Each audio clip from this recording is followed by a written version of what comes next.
Hi అండి. అందరికీ నమస్కారం. Welcome back to my channel. ఈ వీడియోలో ప్రభుత్వ పెన్షనర్లందరికీ సూపర్ గుడ్ న్యూస్ అండి. పెన్షనర్లకు అనుకూలంగా సుప్రీంకోర్టు సంచలన నిర్ణయం. పూర్తి వివరాలైతే వీడియోలో తెలుసుకుందాం. వీడియోని ఎక్కడే కానీ స్కిప్ చేయకుండా చివరిదాకా చూసేయండి. అప్పుడే ఇన్ఫర్మేషన్ పూర్తిగా అర్థమవుతుంది. వీడియో చూస్తున్న ప్రతి ఒక్కరు వీడియోకైతే లైక్ చేయండి ఫ్రెండ్స్. ఈ వీడియోని తోటి పెన్షనర్ మిత్రులతో అయితే షేర్ చేయండి. కొత్తగా మన ఛానల్ చూస్తున్నవారు సబ్స్క్రైబ్ చేసుకున్నట్లయితే వెంటనే మన ఛానల్‌ని సబ్స్క్రైబ్ చేసుకోండి. దీని ద్వారా నేను చేసే లేటెస్ట్ వీడియోస్ అన్నీ మీ వరకు రీచ్ అవుతాయి. ఇక ఆలస్యం చేయకుండా వివరాల్లోకైతే వెళ్ళిపోదాము.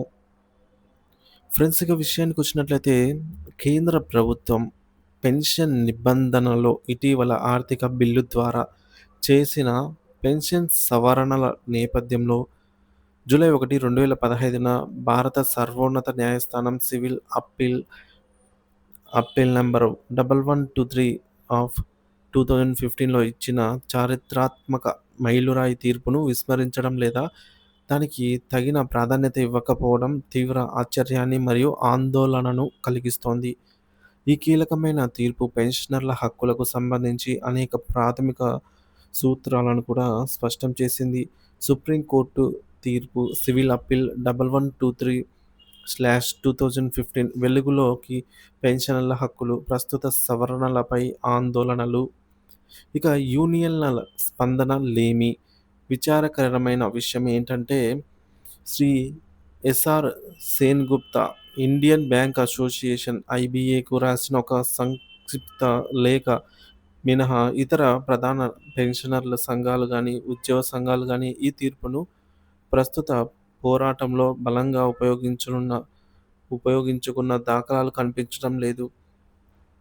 ఈ ఉదాసీనత సగటు పెన్షనర్లలో గందరగోళాన్ని, నిరాశను కలిగిస్తోంది. సుప్రీంకోర్టు తీర్పు 11/23/2025 ముఖ్యాంశాలు. పెన్షన్ ఒక హక్కు, భిక్ష కాదు. ఈ తీర్పులో ధర్మాసనం బెంచ్ అత్యంత స్పష్టంగా పెన్షన్ అనేది ఉద్యోగి చేసిన సేవలకు ప్రతిఫలంగా లభించే ఒక హక్కు అని నిర్ధారించింది. ఇది ప్రభుత్వం దయతో ఇచ్చే భిక్ష లేదా వారిపై విచక్షణపై డిసి ఆధారపడిన చెల్లింపులు కాదనైతే తేల్చి చెప్పింది. నిబంధనల ద్వారా నిర్వహణ. పెన్షన్ అనేది నిర్దిష్టమైన నియమ నిబంధనల ద్వారా నిర్వహించబడుతుందని, ఆ నియమాల పరిధిలోకి వచ్చే అర్హులైన ప్రతి ప్రభుత్వ ఉద్యోగికి పెన్షన్ పొందే తిరుగులేని హక్కు ఉంటుందని స్పష్టం చేసింది. పెన్షన్ సవరణ మరియు వేతన స్కేల్ సవరణ అవిభాజ్యం. ఈ తీర్పు గుర్తించిన అత్యంత కీలకమైన అంశాలలో ఒకటి పెన్షన్ సవరణ మరియు వేతన స్కేల్ సవరణ. రెండు విడదీయరానివి. అనగా వేతన స్కేల్‌లు సవరించబడినప్పుడు దానికి అనుగుణంగా పెన్షన్ కూడా సవరించబడాలనేది సహేతుకమైన మరియు చట్టబద్ధమైన సూత్రమని గుర్తించి, ఈ రెండిటి మధ్య సహజమైన తార్కిక సంబంధం ఉందని, వాటిని వేరు చేసి చూడడం సరికాదని సుప్రీం నొక్కి చెప్పింది. కనీస పెన్షన్ గ్యారంటీ. సవరించిన ప్రాథమిక పెన్షన్ ఎంత ఉండాలనే దానిపై కూడా ధర్మాసనం స్పష్టత ఇచ్చింది.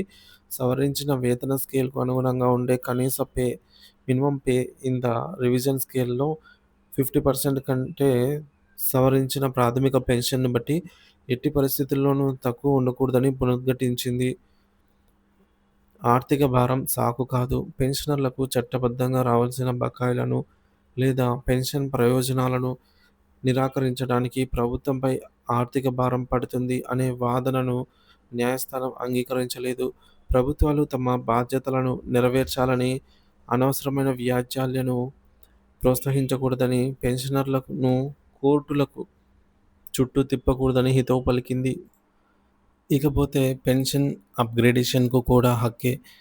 పెన్షన్ సవరణ, వేతన స్కేల్ సవరణ విడదీయరానివి అనే సూత్రం ఆధారంగా మరియు పెన్షన్ అనేది భిక్ష కాదు, హక్కు అని సమర్పించినప్పుడు తార్కికంగా పెన్షన్ అప్‌గ్రేడేషన్ కూడా పెన్షనర్ యొక్క హక్కే అవుతుంది తప్ప అది ప్రభుత్వం కల్పించే అదనపు సౌకర్యం కాదు అని వాదించడానికి బలమైన ఆధారం అయితే లభించింది. ఇకపోతే డీఎస్ నకార కేసుకు అనుగుణంగా ఈ తీర్పు యొక్క మూలాలు. పెన్షనర్ల వర్గీకరణకు వ్యతిరేకంగా పోరాడిన చారిత్రాత్మక డీఎస్ నకార మరియు ఇతరులు versus union of the India కేసులో స్థాపించబడిన సూత్రాలపై ఆధారపడైతే ఉంది. ప్రస్తుతం ఆందోళనలు సుప్రీంకోర్టు ఇంత స్పష్టంగా పెన్షన్ హక్కుగా గుర్తించి వేతన సవరణలో పెన్షన్ సవరణకు విడదీయరాని సంబంధం ఉందని చెప్పినప్పటికీ ఇటీవల ఆర్థిక బిల్లు ద్వారా కేంద్ర ప్రభుత్వం పెన్షన్ విషయంలో పూర్తి విచక్షణాధికారాన్ని, ముఖ్యంగా పదవి విరమణ తేదీ ఆధారంగా ప్రయోజనాలను నిర్ణయించే అధికారం తీసుకునే విధంగా చట్ట సవరణలు చేయడం పైన పేర్కొన్న తీర్పు స్ఫూర్తికి విరుద్ధంగా ఉందనైతే పెన్షనర్లు భావిస్తున్నారు. పెన్షనర్లను పాతవారు, కొత్తవారు అని లేదా పదవీ విరమణ తేదీ ఆధారంగా విభజించి ప్రయోజనాల్లో వ్యత్యాసం చూపడం సరైనది కాదు అని ఇది నకారా కేసు మరియు సివిల్ అప్పీల్ 1123/2025 తీర్పుల స్ఫూర్తిని దెబ్బతీస్తుందని వారు వాదిస్తున్నారు. సివిల్ అప్పీల్ 1123/2015 తీర్పుకు పెన్షనర్లకు ఒక బలమైన చట్టపరమైన రక్షణ కవచం లాంటిది. ఈ తీర్పులోని సూత్రాలు చాలా స్పష్టంగా ఉన్నప్పటికీ ప్రస్తుత పరిస్థితుల్లో సంఘాలు దానిని ఎందుకు సమర్థవంతంగా ఉపయోగించుకోవడం లేదనేది సగటు పెన్షనర్లకు అంతుబట్టని కలవరపెట్టే ప్రశ్న. సుప్రీంకోర్టు తీర్పులను గౌరవిస్తూ పెన్షనర్ల హక్కులను పరిరక్షించే దిశగా ప్రభుత్వం మరియు సంబంధిత సంఘాలు చర్యలు తీసుకోవాల్సిన అవసరం ఎంతైనా ఉంది.